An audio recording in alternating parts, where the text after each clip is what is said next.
Nous avons au chapitre 16 du livre de la Genèse l'histoire d'Agar et de la naissance d'Ismaël, son fils, dont Abraham est le père. Abraham dont Dieu n'a pas encore changé le nom en Abraham. Agar a dû fuir la maltraitance de sa maîtresse Sarai, femme d'Abraham, qui elle-même est stérile et qui n'a pas encore donné naissance miraculeuse à Isaac. Dans sa fuite, Agar se retrouve près d'une source d'eau dans le désert, et c'est là que l'ange de Dieu vient la trouver. Je vous lis les versets 11, 13 et 14 de ce chapitre 16 de la Genèse. Le messager du Seigneur lui dit « Te voici enceinte. Tu vas mettre au monde un fils, et tu l'appelleras du nom d'Ismaël, Dieu entend, car le Seigneur t'a entendu dans ton affliction. » Elle appela le Seigneur qui lui avait parlé « Tu es El-Roi, le Dieu qui me voit. » Car, dit-elle, « Ai-je vu ici après qu'il m'a vu ?» C'est pourquoi on a appelé ce puits « Puits Lahai-Roi » au vivant qui me voit.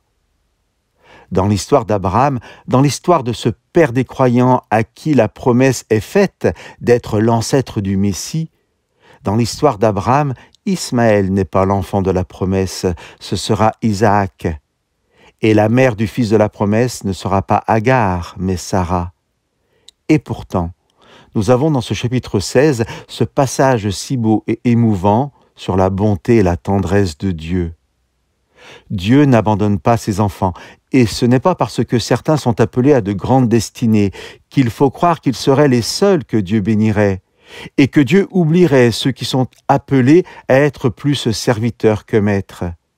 Agar est une servante égyptienne, et pourtant, ce qu'elle dit dans cette histoire est une des plus belles déclarations de toute la Bible. « Tu es El-Roi, le Dieu qui me voit. » Dieu est vivant, ce Dieu qui sait, ce Dieu qui s'intéresse, ce Dieu qui intervient dans nos détresses.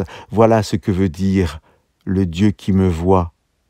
Cette rencontre entre l'ange de Dieu et Agar se passe près d'une source, et le puits sera appelé « au vivant qui me voit ».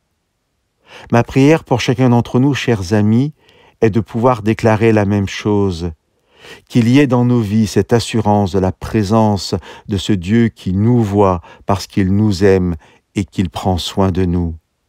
Chers amis, que Dieu vous bénisse.